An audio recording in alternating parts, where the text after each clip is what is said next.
Multi speciality হাসপাতাল।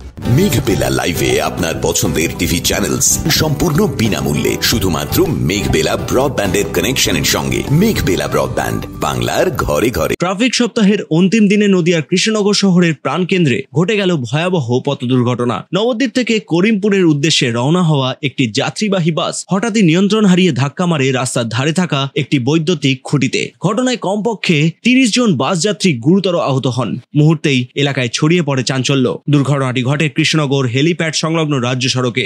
প্রত্যক্ষদর্শীরা জানান, বাসে করে আসছিলাম, যে বাসটা বাম্পারে কি পাতি ভেঙে গেল, পাতি ভেঙে গিয়ে একেবারে অ্যাক্সিডেন্ট করলো। মানে কিসে গিয়ে অ্যাক্সিডেন্ট করলো? অ্যাক্সিডেন্ট করলে একটা লাইটের পোস্টে ধাক্কা মারলো, দিয়ে উল্টে গেল। বাস উল্টে গেছে? একদম উল্টে গেছে। আপনারা কোথা থেকে কোথায় যাচ্ছিলেন? আমরা নবদ্বীপ থেকে আমরা করিমপুর যাচ্ছিলাম, করিমপুরে মেয়ের বাড়ি যাচ্ছিলাম। এই ঘটনাটা হলো। কোথায় হয়েছে এটা? এটা হয়েছে আপনার হেলিপ্যাডের ওখানে। হেলিপ্যাডে।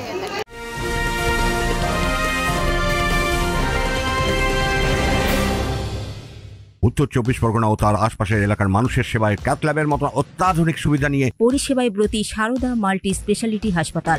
একই ছাদের তলায় মানুষ সাধারণ চিকিৎসা থেকে শুরু করে 24 ঘন্টা cath lab, MRI, CT scan, এনআইসিইউর মতো সুবিধা এবার থেকে পেয়ে যাবেন সারদা মাল্টি স্পেশালিটি হাসপাতালে। প্রয়োজনে যোগাযোগ করুন 033-2592-0730, 2593-0730, 2593-3562 ও 9331275635 নম্বরে। আমাদের ঠিকানা Royal Park, Kalyani expressway, Barrackpore, Kolkata 7,01,21। Sarada multi speciality হাসপাতাল, পরিষেবাই হোক আমাদের মূল লক্ষ্য।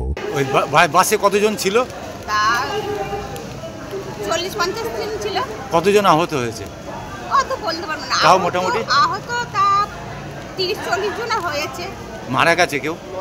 ওই ড্রাইভারকে মারা গেছে, ড্রাইভারকে পাচ্ছে না। তাই আমাদের তো আমরা চলে এসেছিলাম, তারপরে আপনাদের কারা নিয়ে আসলো? আমাদের ওই অ্যাম্বুলেন্স করে পুলিশে নিয়ে আসলো।